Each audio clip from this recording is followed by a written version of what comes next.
You guys see anyone with a gun?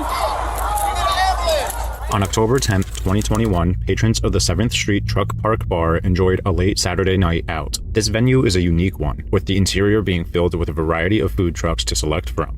Unfortunately, this night would turn into a nightmare in a matter of seconds for everyone involved. This officer responds to a shooting that just took place inside the bar. He would find a disastrous environment with over a dozen people injured.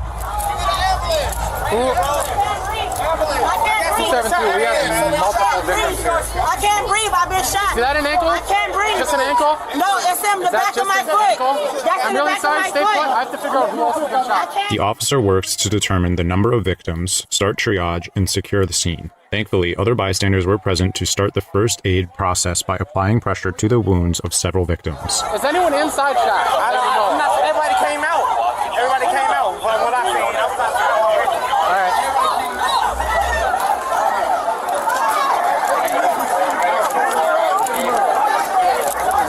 Where's he shot?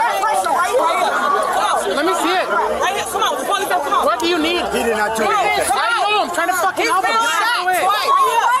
Good Samaritans continued to put pressure on the wound using a clean cloth, and thankfully, it was later determined the injury was not life-threatening. Okay, please. My little sister's inside there. Is she okay? What? The officer approaches a security crew member from the bar who is standing on a handgun. The officer comes over to take his place.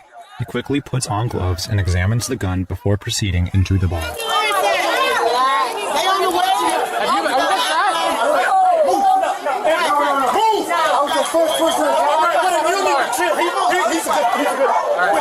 Is anyone inside shot? Over here, you got people over there. Nothing serious right here? Like,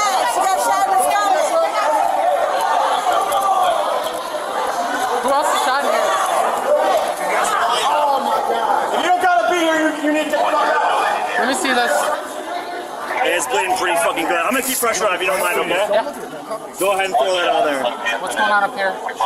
Don't worry about that.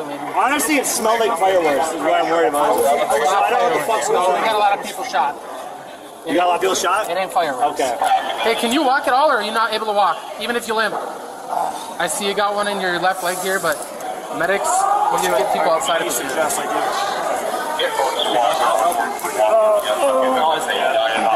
Okay. Just sit down there. Just sit down. Okay. Oh, fuck it hurts. Okay. Fucking hell. Put your leg up on that. This one. I don't even want to look at it.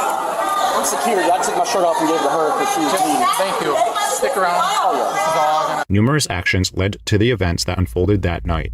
Correcting the faults in these actions could have prevented this tragedy and the death that came from it. For this video, we will be compiling information gathered not just from police and court documentation, but from news sources that covered the event and the following aftermath.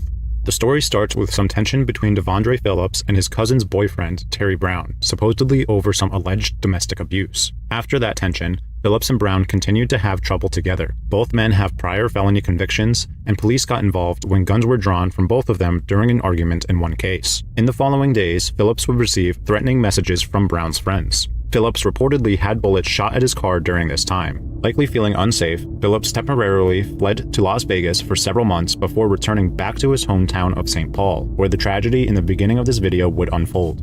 Wanting to enjoy a night out, Phillips decided to head out to the 7th Street Truck Park Bar. At the beginning of the night, Phillips was unarmed, but not for long. Phillips had coincidentally met a friend on his way to the bar. Noting the harassment Phillips had received from Brown, his friend asked if Phillips was armed. After Phillips confirmed he was not, the friend offered to sell him a firearm. In exchange for $600, Phillips received an anonymous loaded handgun. Phillips then tucked the gun into his waistband and proceeded into the bar. When returning to the bar, Phillips would make eye contact with someone else in the bar, none other than Brown himself, along with two of Brown's friends, Alan Walker and Jeffrey Hoffman. These friends and Brown, of course, were the three men who prompted Phillips to evade to Las Vegas.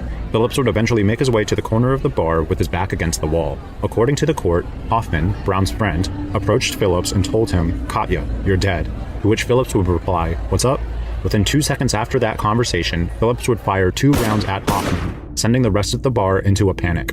Phillips then walked towards Brown and both exchanged fire, hitting each other along with over a dozen other individuals who were in the crossfire. Tragedy would strike as one of the bullets fired from Brown would enter a young woman's heart, Markeisha Kiki Wiley, killing her almost instantly. A dozen other people were injured, including someone who was shot in the Achilles tendon, 2 others had bullets go through their legs, 2 people shot in the arm, and one, who we saw earlier in this video, would lose an artery. After the altercation, footage captures both patrons and security scrambling to subdue the shooters. Both Phillips and Brown were apprehended at the scene. During the investigation, it was discovered that the gun bought that night and used by Phillips was illegally obtained. The history of the gun traces all the way back to Eagle Pass, Texas.